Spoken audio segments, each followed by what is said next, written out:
За мной находится полевой медицинский пункт, который работает на Угледарском направлении. Именно здесь проводит операции наш земляк, военный врач с позывным Морги. Давайте узнаем, как устроена медицина в зоне проведения специальной военной операции. Расскажи, пожалуйста, как попал на фронт, о себе немножко. Так, я работаю врачом Центральной районной больницы в Ленске. По специальности я врач-онколог.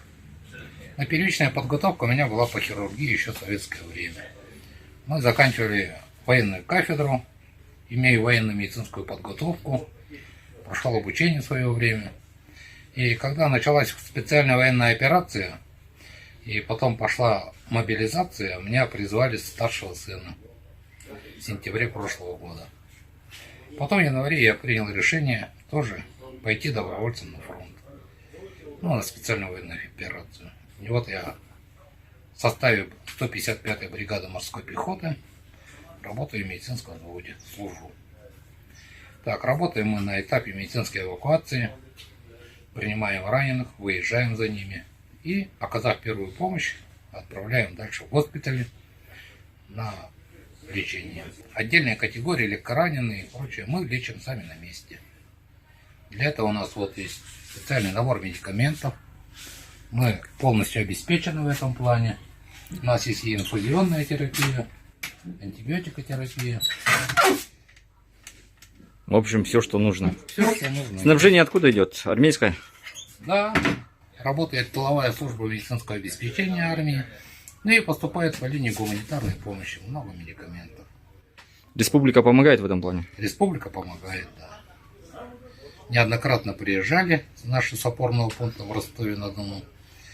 И получали мы и медикаменты, и другое медицинское имущество. Поэтому в плане этом у нас проблем никаких нет. Это наша перевязочная, в которой мы оказываем первую медицинскую помощь. Проводим обработку ран, если необходимо некоторые манипуляции на специальном столе. У нас есть набор для оказания первой помощи при неотложных обстоятельствах. У нас есть медицинское оборудование, аппараты для кислородной поддержки, с кислородными баллонами, дефибрилляторы, и аппараты ЭКГ, которыми мы проводим электрокардиографию. Не обязательно же у нас все раненые обращаются. Мы проводим прием по всем видам заболеваний. Если необходимо, нужна консультация, направляем в госпиталь, и там проводят консультацию врачи-специалисты уже узкого профиля. Вот это оборудование, оно опять же такой же вопрос, вы писали заявку или как? Вообще, как пришла идея создания полевого госпиталя? Это не идея именно пришла, это, как сказать, стандарт работы медицинской службы любого подразделения крупного. Потому что бойцы обращаются не только с ранениями, но и другие заболевания. Никто остеохондроз или гипертоническая болезнь, болезни органов дыхания, желудка никто не отменял. Поэтому по необходимости мы оказываем медицинскую помощь, прием идем. То есть это стандартный набор для всех частей медицинских. Я считаю, да. Я, конечно, работаю в батальоне морской пехоты, но знаю, что у нас, например, в батальоне, десантно-штурмовом батальоне свой медвод, и у них точно такое же оборудование и освещение. Вот это я беру с собой на выезда. Прямо на фронт. Когда мы выезжаем не на фронт, а у нас есть такое понятие 0, это точка эвакуации, куда вывозят раненых с передка, и мы выезжаем туда и на точке 0 забираем, и там уже оказываем экстренную медицинскую помощь, то есть остановка кровотечения, купирование неотложных состояний, потом привозим сюда и оказываем здесь необходимую дальнейшую помощь и дальнейшую эвакуацию уже идем. Из чего стандартная аптечка состоит? Стандартная аптечка — это прежде всего перевязочный материал. Если вы заметите, то в основном у нас идет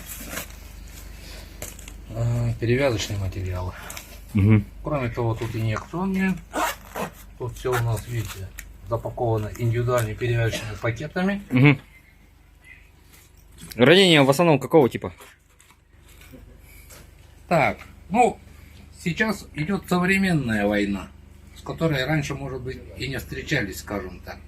И основной характер ранений – это минно-взрывные, осколочные ранения. Огнестрельных ранений в текущей ситуации пока мало. В основном поражение идет от артиллерийских снарядов, от мин, от гранат, которые коптер сбрасывает. Поэтому ранения в основном осколочного характера. Ой, это кислородный, да? Да. Часто приходится применять? Нет, не часто. В основном то ранение конечности уже. Ну да. Сейчас повсеместно. Турникетами-то научились пользоваться? Бойцы. Золотой стандарт наложения жгута – это обычный жгут эсмерха.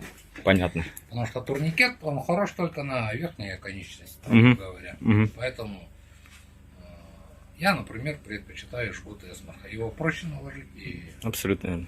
надежнее. Военный врач-котенок. Кличка Пармидол. Итак, Мурти, расскажи, пожалуйста, вообще вот здесь проходят лечение бойцы. Это стационар. Да, это у нас стационар, в котором проходят лечение легкораненые бойцы с легкими ранениями. После контузии проводим тут инфузионную терапию. Угу. Ну и мелкие травмы, которые требуют наблюдения врача. Угу. Бывали ли такие тяжелые моменты во время службы? Тяжелые моменты, конечно, бывают. Когда поступают тяжелораненые или когда привозят уже к терминальной стадии, и мы ничем не можем помочь. Это все-таки военные действия. Не всегда мы можем успеть оказать медицинскую помощь. На войне всякое бывает. В большинстве случаев все-таки мы выполняем свою функцию и везем до Мосна. Угу. Это медицинский отряд специального назначения, где уже оказывают дальнейшую помощь. Угу. Я уже несколько раз увозил, кстати, наших земляков, даже из моего родного района. Ну, нормально доехали, пролечились, сейчас готовятся к возвращению обратно. В самом начале нашего интервью ты рассказал, что приехал вслед за сыном. Удалось встретиться? Как вообще судьба сейчас? Нет, пока не удалось, потому что он служит в другой части абсолютно. Они находятся отдельно от нас, поэтому мы еще и не пересекались на путях войны. Ну, надеюсь, все будет хорошо. Ну, я тоже на это надеюсь. Передавай привет знакомым, близким району Сахасиргарь. Всем знакомым, родным, близким передаю огромный привет. У меня все нормально, все хорошо. Служба идет как обычно. И победа будет за нами.